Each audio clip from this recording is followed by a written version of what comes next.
Welcome to the Matrix. My name is Corey Hayden. I am the interim director of the Social Science Matrix this semester from the anthropology department otherwise. It's a real delight to welcome you all here for this panel, which was organized on relatively short notice. And thank you so much to Louise, Comfort, and colleagues here for helping put this together. Not just helping put it together, for taking the initiative and making this happen, obviously in response to the devastating wildfires in Los Angeles. We're going to explore some of the many dimensions of the issues that come up with urban and wildfire threats, bringing together a range of absolutely critical perspectives from political science, civil and environmental engineering, and of course, from the Center for Catastrophic Risk Management. We'd like to thank our co-sponsors as well, City and Regional Planning, Center for Information Technology Research in the Interest of Society, CITRIS. Now, I know that Louise Comfort, as moderator, will have some substantive introductory comments, so I will keep it short here. I do want to see if I can do this. Yes, do my due diligence as center director and remind you or let you know of some upcoming events at Matrix. We have a very packed semester of extraordinarily timely conversations. Upcoming next Monday, virtual realities and digital spaces. Thursday, March 6th, really interesting panel, lunchtime panel on mainstreaming psychedelics. Monday, March 17th, an author meets critic panel with Arij Sabag-Khoury from the Department of Sociology to discuss her recent book, Colonizing Palestine. Additional events up here, please do keep us in mind as you are looking for interesting things to do with all of your copious spare time. But today, as you know, our topic is the Los Angeles wildfires, and we're going to be talking about risk, resilience, and collective action. I will leave the floor to our panelists, but let me introduce our moderator, Professor Dr. Louise Comfort. Louise Comfort is project scientist with the Department of Civil and Environmental Engineering and the co-principal investigator for the NSF grant Designing Smart, Sustainable Risk Reduction in Hazard-Prone Communities, which runs from 2022 to 2025. Here at Berkeley. She's Professor Emerita of the Graduate School of Public and International Affairs and was the director of the Center for Disaster Management at the University of Pittsburgh from 2009 to 2017. As a fellow, she's a fellow of the National Academy of Public Administration and received the 2020 Fred Riggs Award for Lifetime Achievement on International Comparative Administration. She studies the dynamics of decision-making in response to urgent events, earthquakes, tsunamis, hurricanes, wildfire, COVID-19 among them. That list was probably going to just keep getting longer. Without further ado, let me turn it over with enormous gratitude to Louise Comfort. Thank you.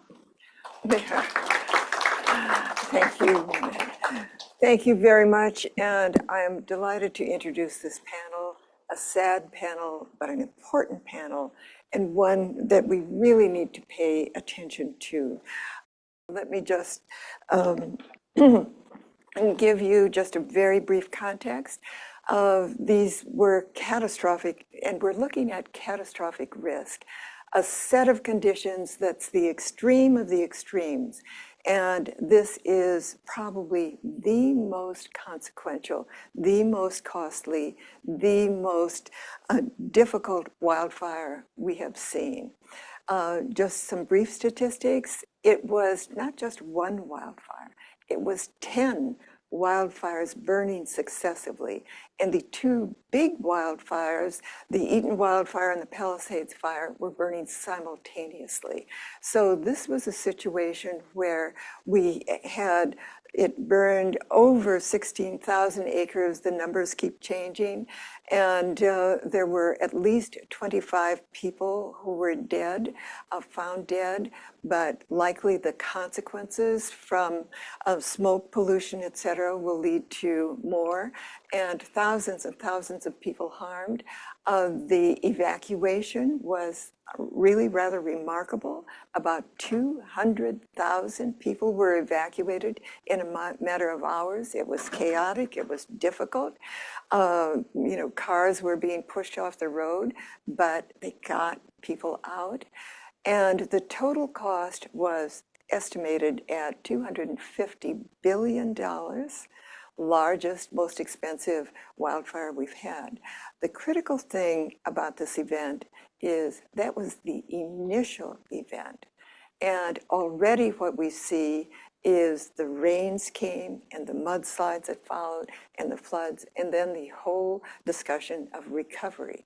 So we're looking at these catastrophic events of very complex systems that are interacting and interrelated. And I'm very pleased to say that we have, from our own Berkeley faculty, some expert analysts to address exactly this.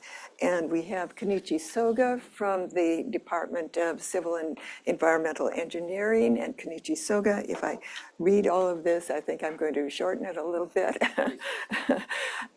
He is not only a professor, and he's a distinguished professor of all kinds of things, but he's also the director of the Center for Smart Infrastructure and also the principal investigator of a project that is focused on designing resilience for communities at risk and the interaction between the built infrastructure, the organizations that manage it, and the people in the communities and interacting with them.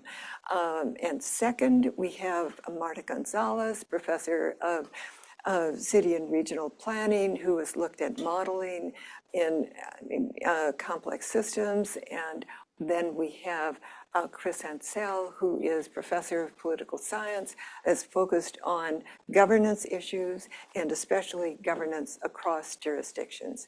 So this is what you've seen, but I do have to point out this was a photograph, and anyone who lived through the 91 fires here will see that ominous standing chimney.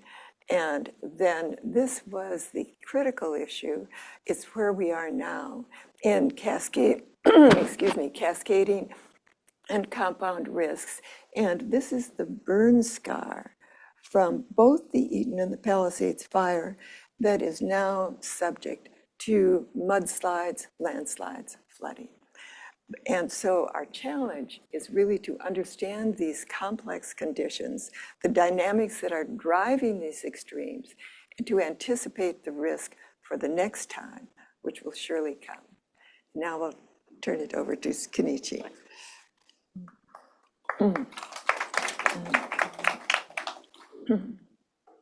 So I'm Kenichi Soga from the College of Engineering, Civil and Environmental Engineering Department. I see my colleagues here, so it's great to have our College of Engineering and Civil Engineering colleagues here. We're coming from very technical side, and I think gradually it goes to Marta and then Chris into social science side. So please bear with me. We have a project really promoting what we call social technical digital twin. But before I do that, 2 weeks ago, Louise and I were in LA area looking at the aftermath of the wildfire, and these are the photos that we took, and we took a lot of photos, and Palisades and also Altadena. And one thing that you see are the burned car on the right, and it's the first time I saw no EV. So we start to see this new technology creating an issue on the other, when you have a wildfire, what do we deal with these sort of EV-related cars and that sort of thing. So that's another interesting area of research, I think, that we need to think about. During the weekend, I went through a variety of news articles and figure out what are the issues on the evacuation, which I'm focusing a little bit more today. But you can see there are a lot of articles, and you have probably read some of the articles related to that. The one on the right, I'm not sure you can see, it's a sort of purple one, is that sort of showing the evacuation order that happened. It's from the Wall Street Journal. I have to go through, check with going to LA to find out more about it, whether this is true or not. But you can see that the evacuation order was done on the one side of the street that you see on the purple side. And then after 8 hours, evacuation done was on the left side of the street. And then you can see on the bottom figure showing that who were killed in that particular incident. You see more on the left side. So there's an interesting thinking about evacuation and that sort of thing. And this is where we come from earlier with Paradise and Campfire event that I started working in this area with Louise, and I'm going to show you more on that. At College of Engineering and Center for Smart Infrastructure, and many of our colleagues know that we run a lot of simulations, and the simulation is coming from the street level to the regional scale. So in the left, we see a Bay Area where we are. There are about 7 million people. There are about 15 million trips every day. We model each individual trip and see what's going on in each of the roads. And then we say, okay, Bay Bridge goes down, what's going to happen? On the right is our water network, pipelines that you see. And then when earthquake happens, what's going to happen to the pipelines and then how we recover. So these are the things that we do in our simulations. And really looking at systems of systems, how one system affects the other through the simulations. And then we hope that that will inspire some, or work together with our social scientist colleagues. The SIM Center is an NSF-funded center, so it's a collection of our research colleagues working in not only wildfire, but also earthquakes and also on tsunamis and other things. So if you want to know more about it, please let us know. This is an example of when earthquake happens. There's a Hayward earthquake that happens here, and you can see this ground shaking, which is shown on the left top. And then you can start to simulate which part of the pipeline will get damaged, and then how much water will go, so you do a simulation of the water. And then you start to see earthquake may not happen in one particular location. It's probabilistic, so you have to do a lot of simulation to figure out. And then we can also simulate what happens to red tag buildings and then traffic disruption. So these are the interactions that we do simulate. And then looking at the functional recovery, how long it will take and how do we recover. So these are working with East Bay Mud.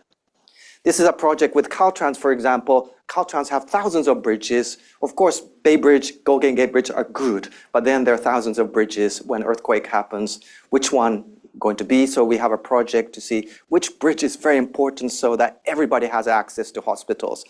Everybody has access to fire station. Everybody has access to police stations. So these are the things that we're working with Caltrans. And looking at emergency recovery and functional recovery.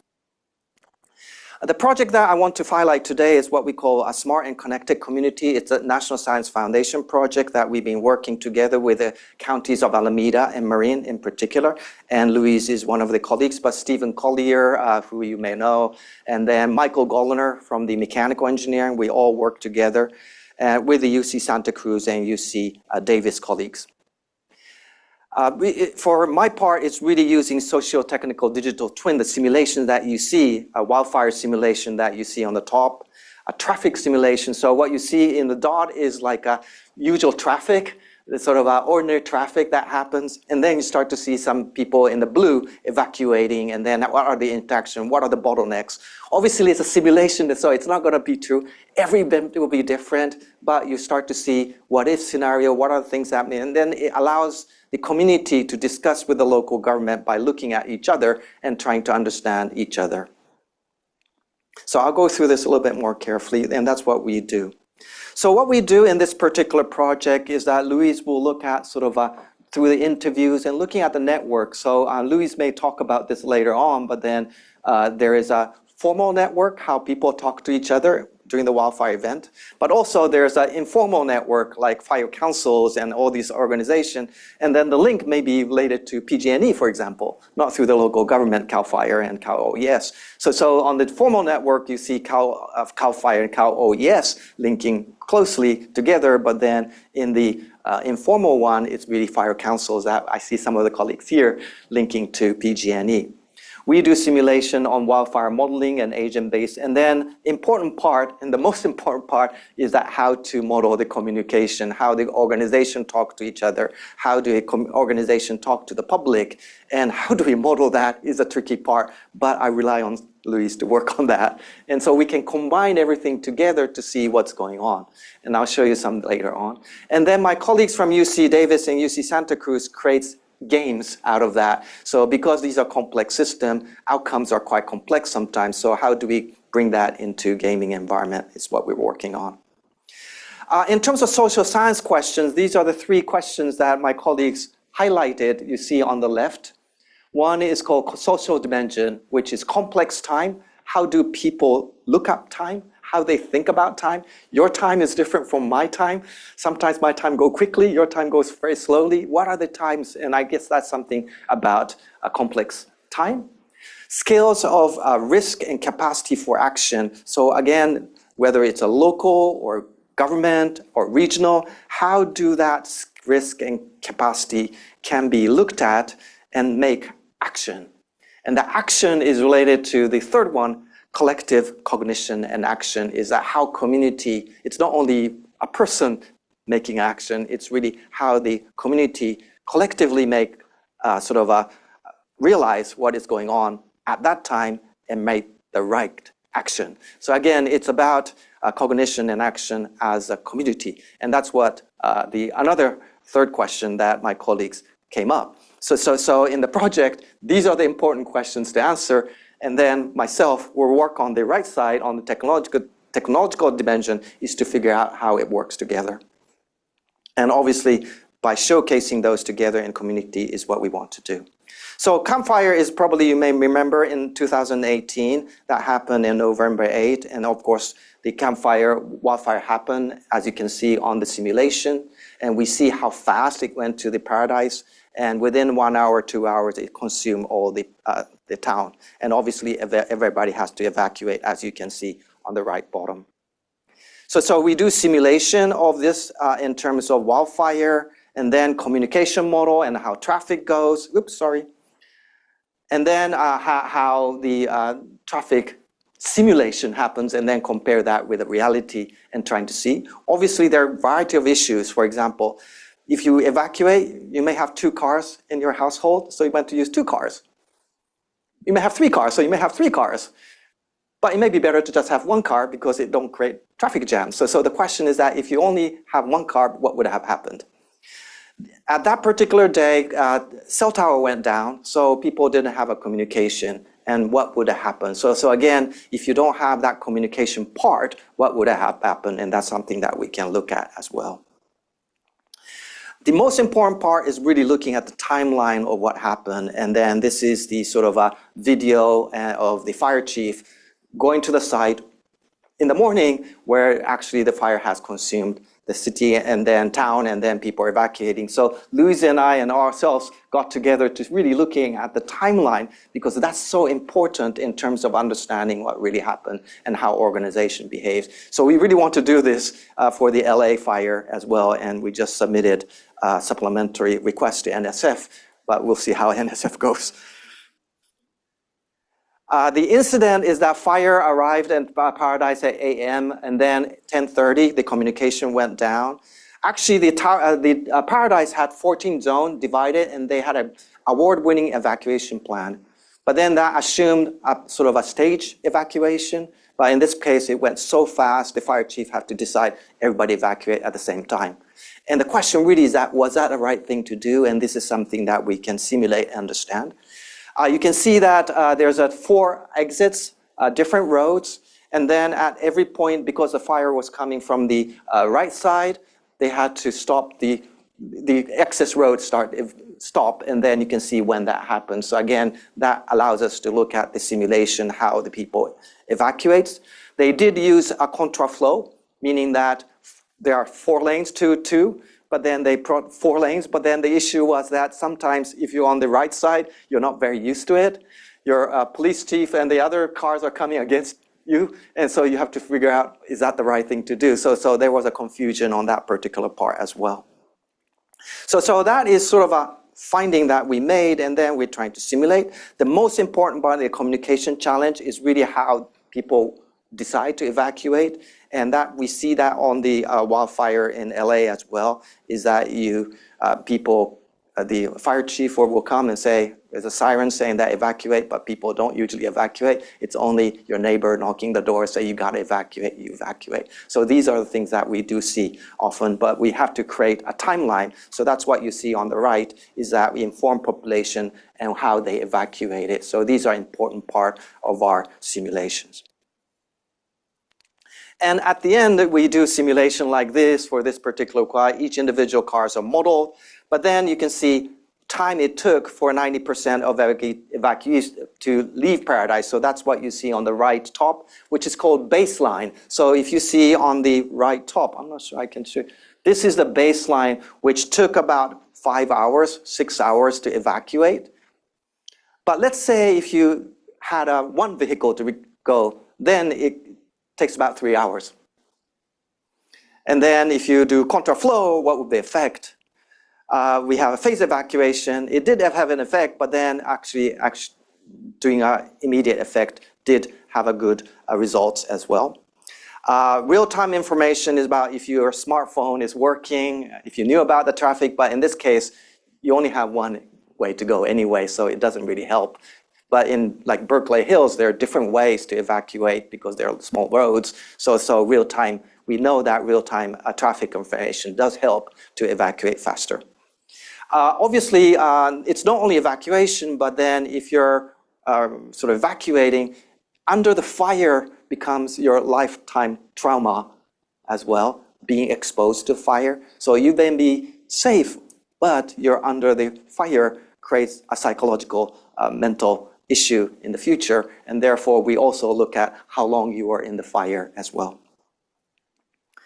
The simulation does like this. Actually, what you see on the right is simulation. We're working with the city of Berkeley. Maybe you're familiar with Marine Avenue, Marine Circle. And there we do simulation of that and then trying to work together. What are the issues on that particular Marine Avenue?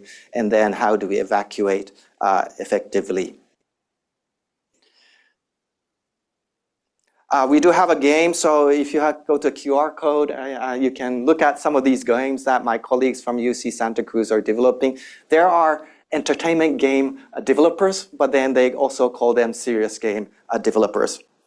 So we're working with the community to showcase these ones. We also have a startup called WeGo, trying to use this particular simulations and then trying to make more evacuation personalized. So you can see some of these sort of apps that we start to create, and these embedded simulations are part of that. But at the same time, this particular software is trying to make it small so that it works without cell coverage.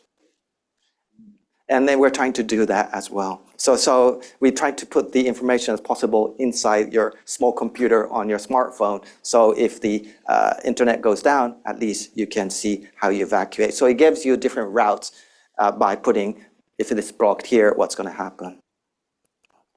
So this is my last slide, just to see two sites that we looked at. Altadena, which is on the left, and then Palisades on the right. And just looking at the geographic, but also street, they're all quite different. In other words, we also see in the other cases, Berkeley Hills, we work on Sonoma, we work with Marin County, Inverness area, but also with the Novato. They're all different street condition, which means that they're all different scenarios that we need to think about. One is more important than the other, and that's where it's very important that what you learned from one does not really reflect the other. What we need to do is to find out some other things, and hopefully that what we want to do with the simulation is not just sort of understand what your belief is correct, but then also find out what your belief may not be correct and find out more scenarios in your community. And therefore, when something happens, you can see which one is the right one for your community to take and make the right decision. So that's what we're doing at the moment. Thank you very much. All right. We were in the civil engineering domain. I belong to civil engineering and city planning, so I would like to bring some data-driven planning and modeling in wildfire research. I had to put things in context, and what is surprising to me is if you see from 1985 until a few years ago, the number of fires, contrary to what you may be perceiving, is not increasing. However, the area burned is increasing a lot, which is this black line here.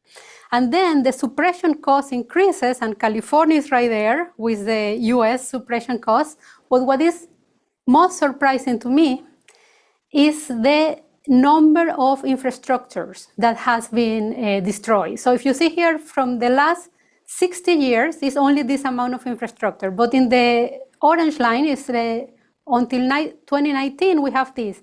If we include the wildfire of LA here, the red zone is already going to be all this size, because this is the campfire with 18,000 buildings, infrastructures, and we have 18,000 infrastructures. So the amount of infrastructures destroyed is growing at an exponential rate. And that brings us to the urban planning domain. That the problem is that we know how costly housing is in our state, and we have this model of growth that is low density growth, also called sprawling. And that brings us to go from the urban side to what we call the WUI, the wild urban interface. And that is a problem we need to address. And well, it's a political problem, not only a modeling problem. So that is what brought me, the urban planning had brought me into this problem. And here is just from 2020 until today, how many more blocks increase the WUI. So here we have LA is in a dramatic context, and also the Bay Area. So all over California, this is a PNIS 2024 by Greenberg, is showing us where the WUI blocks are increasing. And here in the right-hand side, we can say the climate. So this is the infrastructure planning growth, and this is the climate, which means that we have more bigger areas fire. So the fire is getting worse, and we are building in the WUI. That is our problem that we need to tackle. And it's a sobering case. I will not solve it.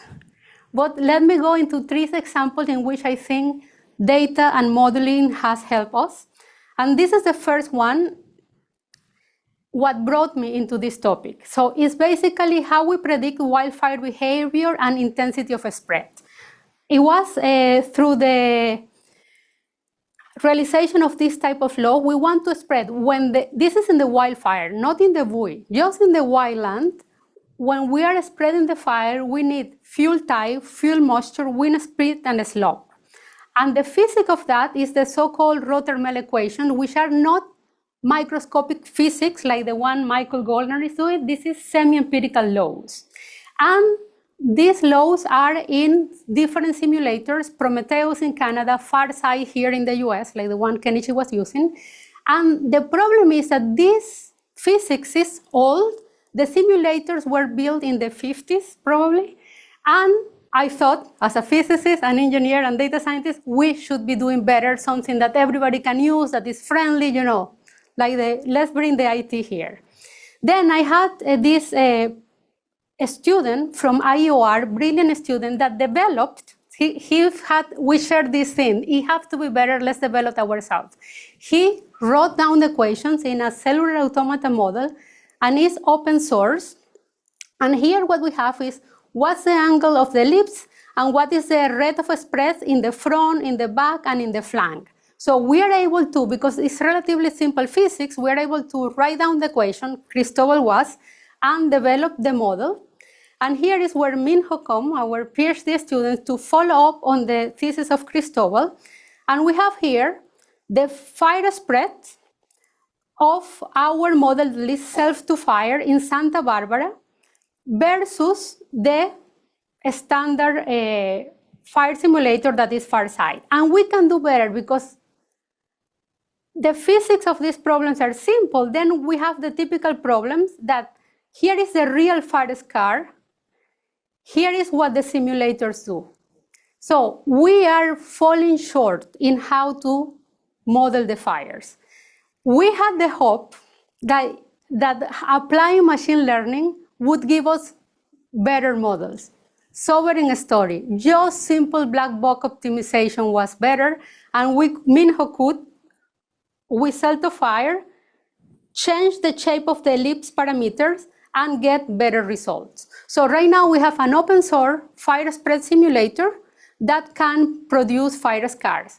It's not very elegant because, again, it's not the physics of the problem, it's semi-empirical models, but we have it. And we expect to use our models with CCRM to have something open source, and as we know, Berkeley is very keen in open source.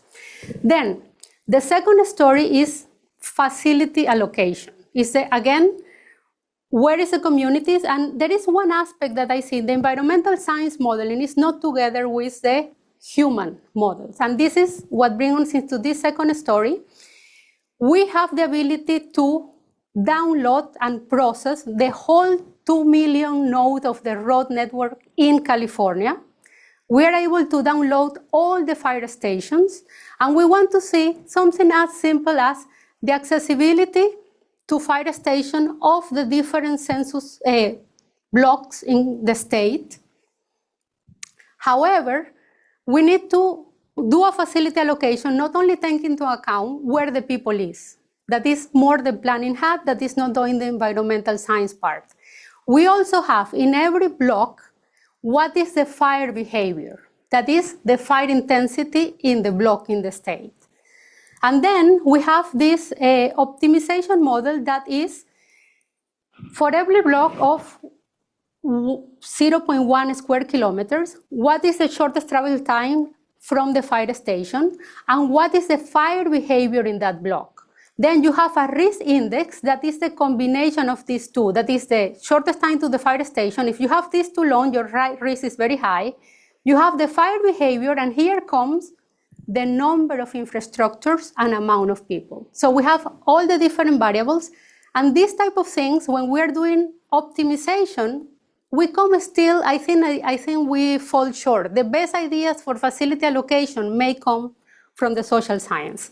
And here we have the fire behavior only is worse in the north. If we only look at the amount of people and infrastructure is here in the south, this is LA County, and with this together, having fire behavior and socio-demographic utility, we have this weighted utility to then minimize the risk to every block and allocate the facilities. In this paper, it was before the fires in LA, what we show is that all this region in the south are lacking access to fire stations. And if we relocate the facilities, we have all this shortened in the shortest travel time to the fire station. So here is where we come from, infrastructure, data, and optimization. The last story brings us more into the WUI and land use, and is assessing the mobility in LA in context. And here we have 21 cities around the world. Notice that we have from the more sprawl to the less sprawl. And there, if you look at the name, we have Latin America, Europe, China, and California. And what we see is, interestingly, is that when we compare, let's say, Boston area with LA, those are the probability density function of being in a radius of travel for every mobile phone user in these cities. And what we see in short is that in cities like Bogota, the poorest population live in the skirts and need to travel more. In cities like LA, the poorest population live in downtown. So who is sprawling is the, surprise, surprise, the richer neighborhoods in California. And then we start seeing something very interesting is, depending what distance you are from the CBD, how many people you find. And here you see in LA, all this amount of people that travel everywhere. In Boston, you travel more if you are far from the CBD. This is a monocentric city. But LA, in mobility-wise, is a polycentric city. So we are sprawling and traveling everywhere. And when we compare polycentric, monocentric, which is the travel behavior, with the development of the land where people is, which is the Gini of the population distribution, we see that LA is in this box that is polycentric and dispersed. And when we see this plot of the 21 cities I mentioned, California cities are in the worst parts, dispersed and polycentric. So we gotta put this into our model. So with slide, I would like to wrap up. We need to develop physics-based models informed, hopefully, by AI to improve prediction of fire behavior. Data science and decision science allow us to target vulnerable locations at the state level. Our next step include market design, Mansi, I'm looking at you, for land use planning and more compact urban development. And that's it. Thank you. And now I'd like to introduce Chris Ansell, who will take us into the governance nexus. Good. Thank you. Okay, hi everybody. Thanks Louise, thanks to the Matrix for organizing this, my co-panelists. Thank you very much. Strangely, our topics kind of complement one another, even though I don't have any models here at all. So Louise suggested that I focus some of my comments on governance, which is what I've done. And before I get into the details, and maybe I'm dating myself, but I want to make an analogy between the Los Angeles fires and Hurricane Katrina. Some of you may remember that. That was very formative for some of us to think about. I know Louise worked there as well. And just like in the LA fires, there was a blame game that went on, and I'm sure you spotted it in the newspaper. It started very early in Katrina and continued, and you may recall that a lot of the blame fell on FEMA. And FEMA was sort of the villain of the story.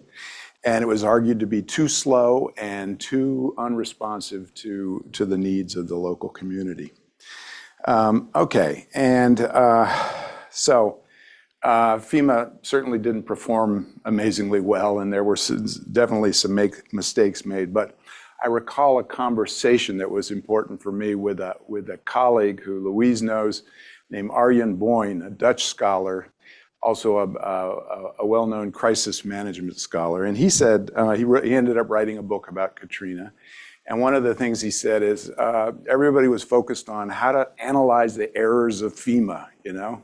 He said, that's kind of misleading. He said, if you really look at it, the best emergency management agency in the world would have failed in Katrina, okay?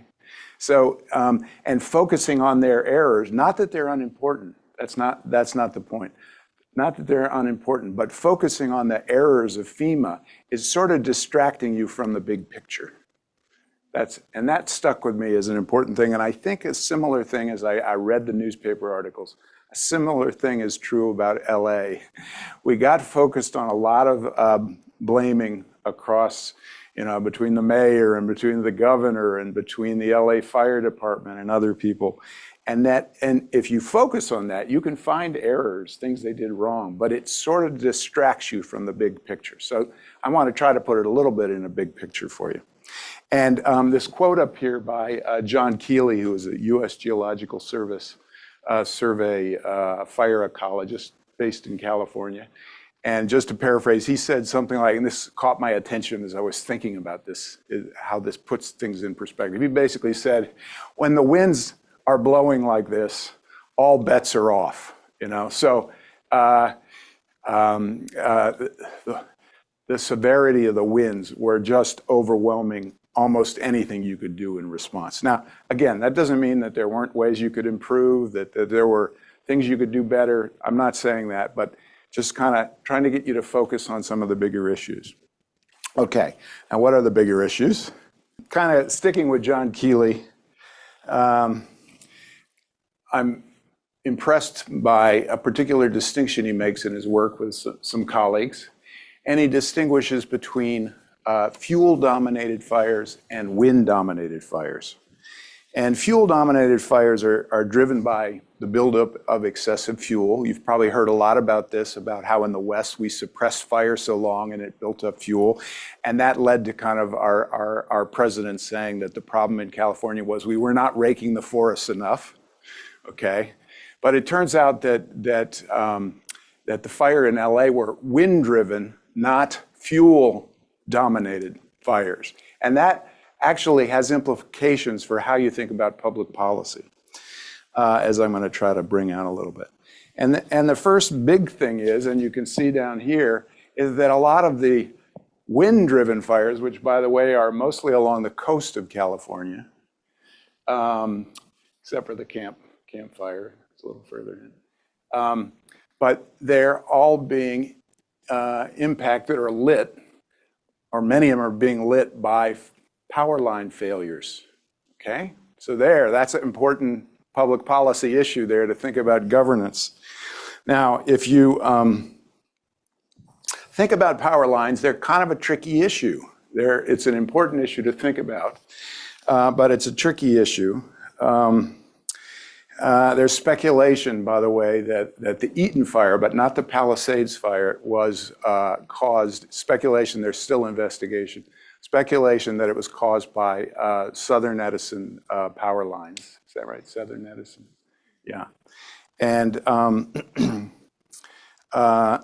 now, one of the ways that you can address the power line issue, this is a governance question, you can put the power lines underground. Really expensive, okay? But effective, but really expensive. Now, what Keeley says is that that's a good public policy solution. Whether people will pay for it or not is another issue. He says we can be a little bit more selective. We know we've done modeling of extreme winds. We have a lot of data on that. We can show you where the extreme winds are likely to come in the future, and we can kind of selectively put things underground. But if you see pictures of like where the Eaton fire was up in the hills, it's a pretty hard place to put things underground. So that's another point to keep in mind. Okay, so now let me talk about a second issue. And Marta already kind of brought this up. And this is the issue of what are called the wildland-urban interface. And the wildland-urban interface, or WUI, that interface is where you get basically a high density of vegetation coming into contact with high density of settlement or buildings, okay? Where those two things come together, it's not a very good place for big wildfires. A lot of the big devastating wildfires we've had are near these WUI zones, okay? And so what I wanted you to, first I should say that people who do a lot of research on this have found that there's different ways to measure WUI. And this one is using remote sensing. It says that it's kind of an improvement on several other measures. But anyway, what I really wanted you to see was this a map of California in the middle, B. And what I want you to see is that these are measuring the amount of area of WUI in a particular county. And you see the worst place from this perspective in California is in San Diego. It's not so good up in Sonoma either. But okay, that dark brown area is San Diego down there. You go 2 counties up, that's LA. That's kind of like the second worst county to be in. Okay, now think about this in governance terms. We have fire-driven fires in areas that are dominated by wildland, by WUI. Okay, so this is a real challenge in LA. Okay, now this is kind of leading me to my next point, which is going back to the blame game. But before the fires, the LA, there's 2 fire departments in LA, one the county fire department and one the city fire department.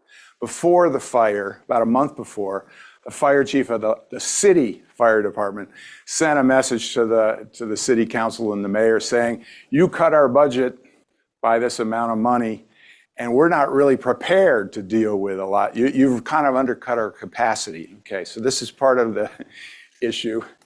And in fact, one of the other issues was that the LA Fire Department didn't really respond very quickly and very adequately to the fire. Okay, there were other issues that came up in the blame game, and you may have heard of them: the water and fire hydrants. The water basically ran out for the fire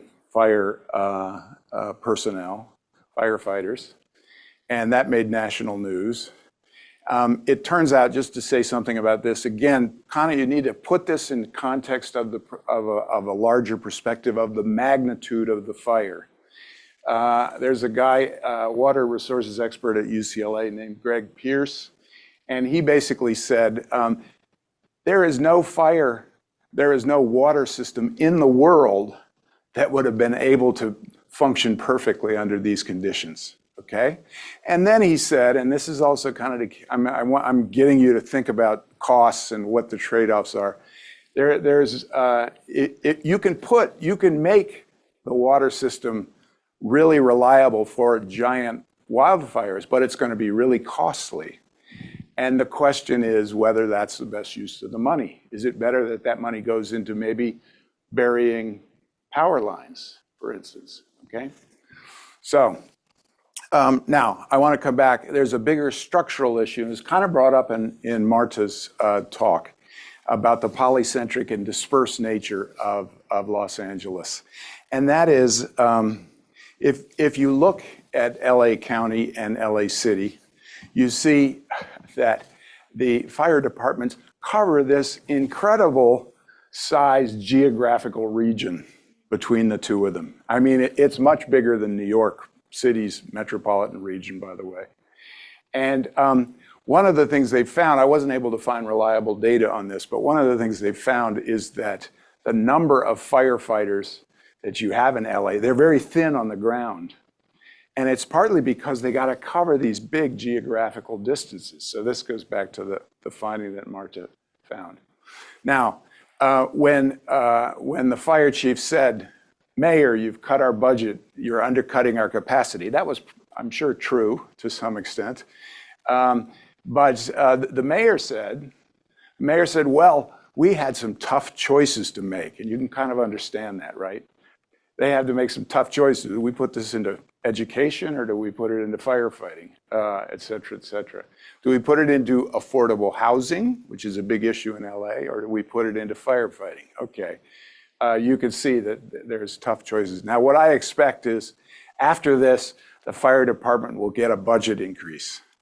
And the budget increase will improve their capacity at the margins. But I don't think that LA is ever going to have fire capacity the same as New York or Chicago, because it has to deal with this basic structural problem of a big, dispersed, polycentric area.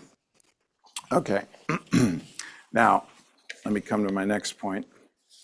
And this kind of brings me, in terms of thinking about governance, to what some of the planning and regulatory approaches are for dealing with issues of wildfire. And let me just say, take one step back and say, people like John Keeley, who've been studying these wind-dominated fires, he says, you're really better than thinking about response, because that's how we think of LA, the fire department is a response function. You should think about preparedness, prevention, preparedness, and resilience of community, like Kenichi is working on. Okay, and that's probably a better use of money. But what's happening there when you actually look at that? Well, one of the things that's happening with planning is that there's a kind of a couple different ways that well, first of all, I need to tell you that a lot of planning is very localized for wildfire. It's basically 88 cities in LA County. They're all doing their own little planning for the issue, okay? And one of the things you learn from the research on this is that there's a lot of variation in the quality of those plans. Some communities are really doing a good job and some aren't doing such a good job. And then there are different mechanisms for planning. And there's kind of three big ones that I found. One is called community wildfire protection plans. These were kind of prompted by federal legislation, but they take place locally. And it turns out they've done research on these and they find out that some sort of do good work, but a lot of them are sort of superficial. So they don't do great stuff, unfortunately. And other research has found that these hazard mitigation plans, which are sponsored by FEMA, that they actually do a better job than the wildfire plans. And the reason why they found, is kind of interesting to me, is because they found that local planners have to check more boxes in order to actually get the plan approved. And that leads them to be more systematic. And then there's also something called the general plan, which all counties do. They put together a general plan. But the best kind of approach is through these hazard mitigation plans. Okay, other thing I want to tell you, which is kind of interesting, I think, is that California and Los Angeles are kind of pioneers. They're really out ahead of a lot of other places in terms of wildfire planning. So in some ways, they're doing a really good job, although it's limited in ways that I'm going to tell you in a second, okay? But they're out ahead of other states and many other cities, okay? So one of the ways that California has been ahead of things is that they have what are called, they've developed maps of high-risk areas, and they've connected local planning regulation to those maps. So basically in these high hazard zones, you do actually have to build to a higher standard. And that's something that California has been ahead in. Okay, now that brings me to regulation. And I found that there's kind of two big types of regulation at the local level that are designed to make communities more resilient. One is basically to get rid of the vegetation around your house. That's called producing a defensible, what's it called? Defensible space, thank you. And the other is called home hardening. That basically making your home more resistant to kind of lighting on fire in the first place through like the materials you would use on your roof, okay?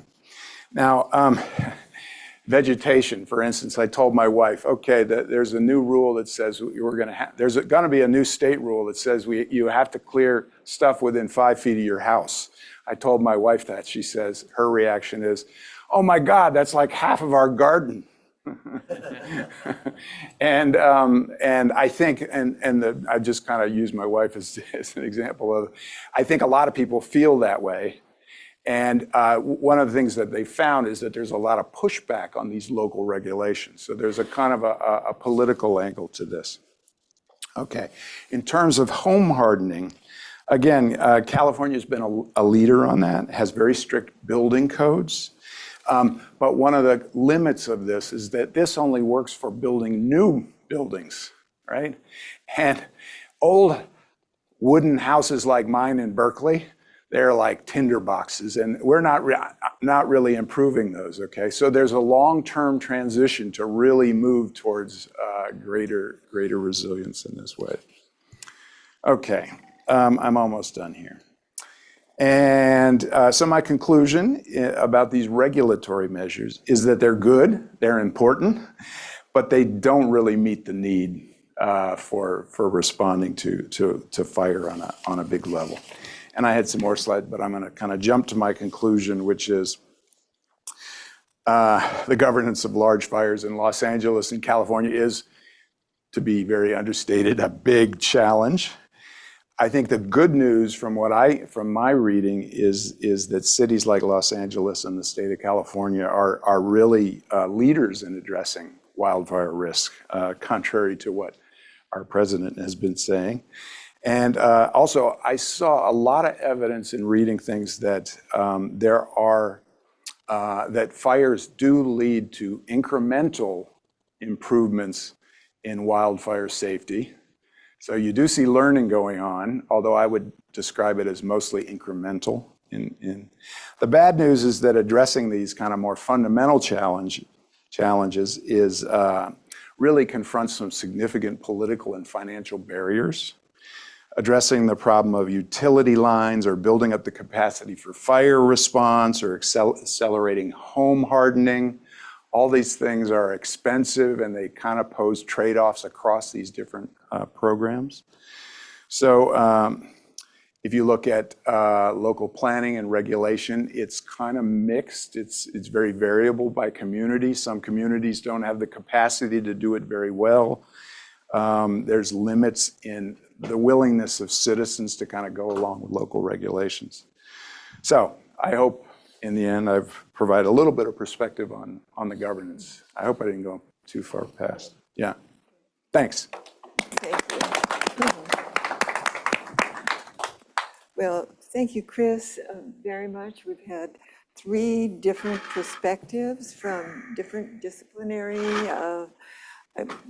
views. And now I'd like to open it up for questions. If anyone would like to ask a question. Anna. Thanks for all the presentations. I have a question regarding to the first presentation. How do you couple the information from the networks analysis with the simulations that Kenichi does? So when you say network analysis, our simulation is a network analysis. The network analysis. The network yeah. analysis. Oh, I govern. So I asked Louise to create. We are agent-based model. So each agent decides when to evacuate. So that means that the agent decision is made from the model. Does that make sense? I see. Okay. So wildfire propagates.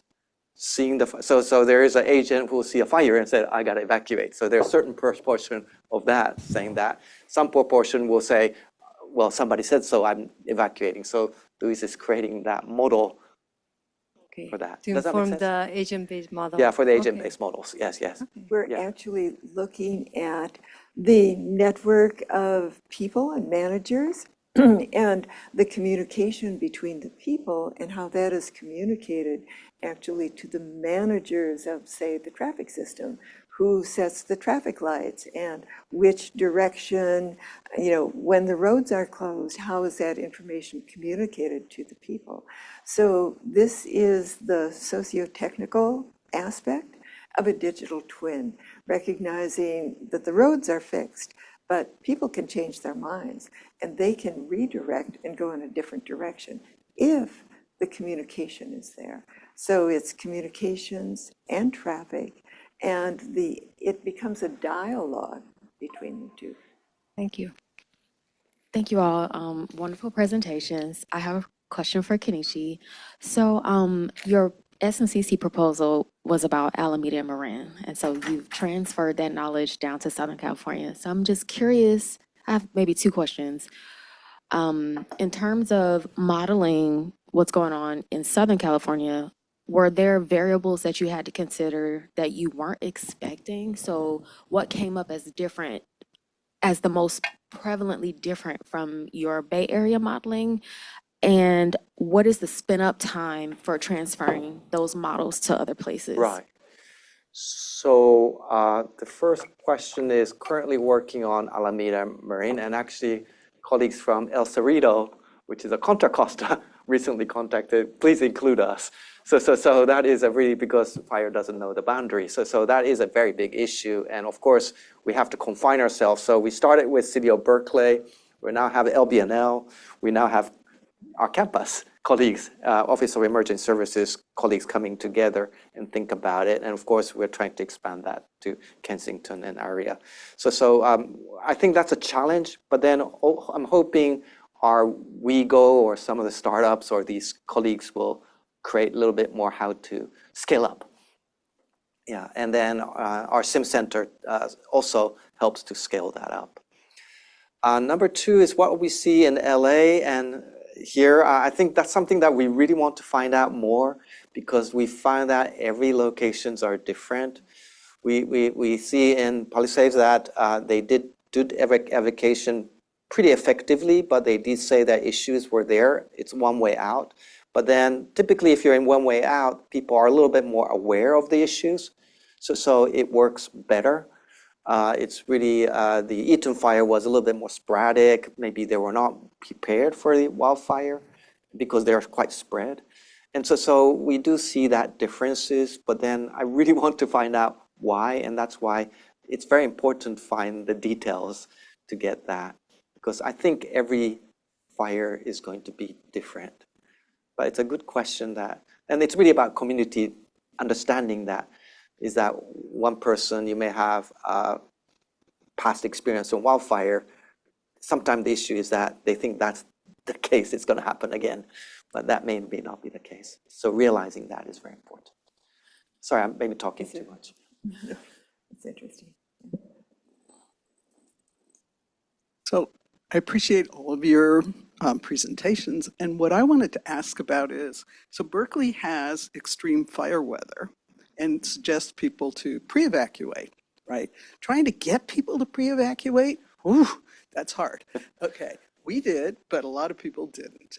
But what I'm wondering is, do you simulate in your simulations, because you were talking about a lot of wind-driven fires, right?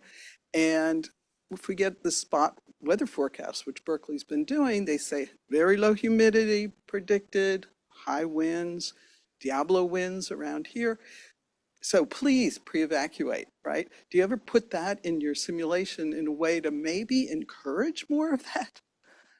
Yeah, that's a good question, and we would like to. So we are hearing different scenarios that you can think of and trying to see what would that have an effect. Maybe your community may have a good effect, but then the other community may not have an effect.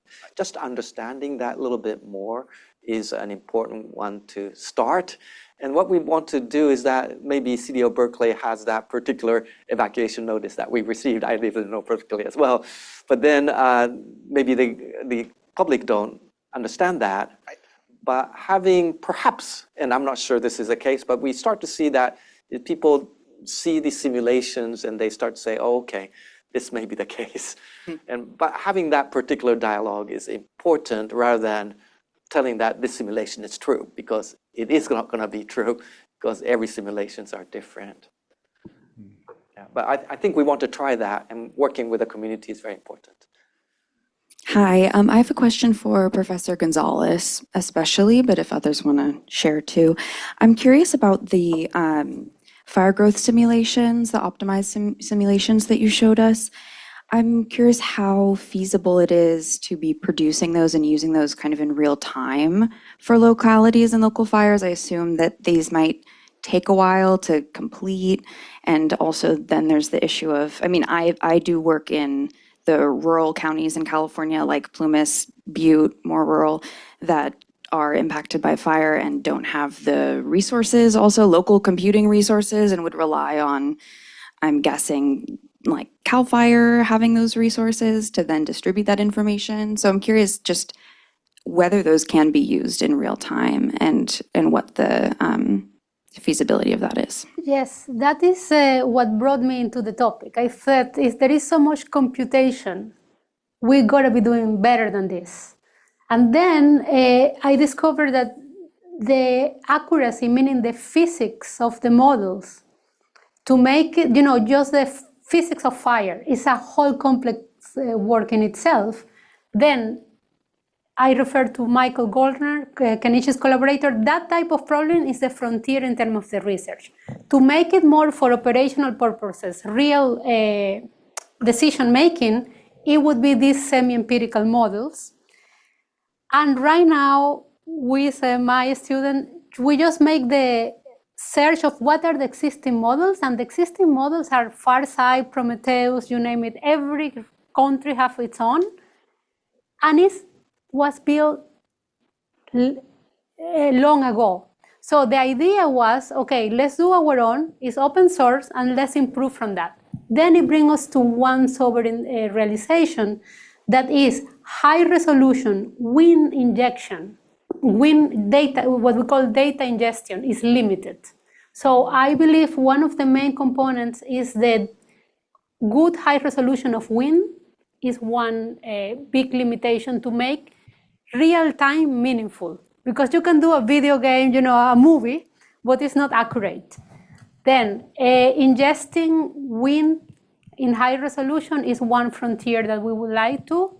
And that brings CCRM, our center, with a new initiative in campus that is the Environmental Data Science Center. Exactly. That would be the idea. So it's a social good problem. And what I realize is not going to be done, let's say, but by Google. The technology is there. We need to be aiming into that. And I believe in a public university that like Berkeley could be done. It's not there yet. Great, thank you. One quick follow-up. How long do those optimize, how long does it take for you to get those simulations? What is the actual computing just time? behind you. those simulations. Running those simulations don't take that much time, and so they're definitely able to be run real time. I will say in a matter of minutes. Thank you for great presentations. One topic that hasn't come up here that's quite in the public mind is insurance and from, I guess, beyond the governance level. So perhaps could one of you comment about the direction that discussion is going in, and who might know where the next catastrophic wildfire is going to occur in California in a probabilistic sense? Is it somebody like First Street or the analysts with their proprietary models, in contrast to the wonderful open source models that you're presenting here, which are very, shall we say, propagation models rather than general risk models that a real estate insurer might use. So maybe start with the provocative part of the question. Who knows where in a probabilistic sense, where the next catastrophic wildfire will occur in California? And what do we do about it? I'll respond to that because I've interviewed an awful lot of fire chiefs in California. The fire chiefs know that there are certain areas that burn repeatedly. Malibu, that burned in the Palisades fire, burned in 1993 in 3-4 different times. The fire chiefs know that it's the combination of the geographic terrain, the fuel, and the winds that come. So they are making investments in mapping those areas. And this is where the select, Kenichi mentioned this, and also Marta and Chris, the selective, for instance, undergrounding of power lines might be a good strategic decision. But I will say that CAL FIRE has invested in the last 5 to 7 years enormous amounts of money in modeling equipment and training their own personnel to do this. The difficulty is that there's a direct, almost one-to-one correlation by the increase in emissions and the increase in the size and the ferocity of the fire. The critical issue that we can change, and this is social action, is literally reducing the number of emissions that go into the air. And framing that as an issue, Chris, is a public policy issue. And so this is why addressing this problem of increasingly exponential wildfire is an interdisciplinary, interjurisdictional issue. And we have to do it smart. We have to do it recognizing that we're dealing with a very complex set of interconnected systems. And this is why I think the University of California, with campuses across the state, is in an excellent position to do this. But it's not going to be easy, and it's not going to be fast, and it's not going to be soon. So Hey, Chris, you want to talk about insurance? That's a big issue. Well, one thing I'll say about insurance, because I have been following a little bit, is that the FAIR plan. The FAIR plans are the kind of the last resort plan. I lost my insurance this year, by the way, in my house. The FAIR plans basically were driven bankrupt by this, or they can't fulfill the claims because of the LA fires. And what the state did was it allowed the FAIR plans to basically, I guess it's a what do they call it? Not meta insurance, but reinsurance. Basically, the FAIR plans could take $1 billion from other insurers in the state who are set up in the state. And I think you can maybe see one of the implications of that is we're all going to be paying for the LA fires. Yeah. Yeah, I don't know that, but it's a good question, yeah. I will say one of the members of our team, Stephen Collier, in urban and regional planning, has focused on insurance. And his basic, quick assessment is private insurance is almost going to be gone in California. And that's a really difficult thing. So looking at alternative plans. And the FAIR plan, publicly supported, is one of those. Yeah, that's the next workshop, I think, which is very big one. Much for bringing this to us. I have a question. So, Louise, you mentioned kind of almost in passing, but as something very obvious, we need to reduce emissions. And this is the kind of elephant in the room. Is there something that the models are maybe taking for granted, which is, I'm curious what you all do with the fact of the driving causes of those winds that mean that, all bets are off, or of climate change, these changing conditions. And so I'm assuming that this is very much on all of our minds. And there's one question one could ask of well, the governance issue is how do we put pressure on Exxon and fossil fuel companies, right? And that was part of the blame game. Actually, some affected folks trying to sue some of the fossil fuel companies and name them as responsible parties. So there's a governance question there with the blame game. That's probably the one blame game to be played. But I am just curious, then, from where you all sit and the kinds of expertise you bring to the table, where does that conversation, what kind of input is that into the simulations? Are you taking for granted that things are just going to get worse and the winds are going to get worse? Or how do you factor this very messy political world into this story? And I ask that having just read that Trump just Marta agreed with.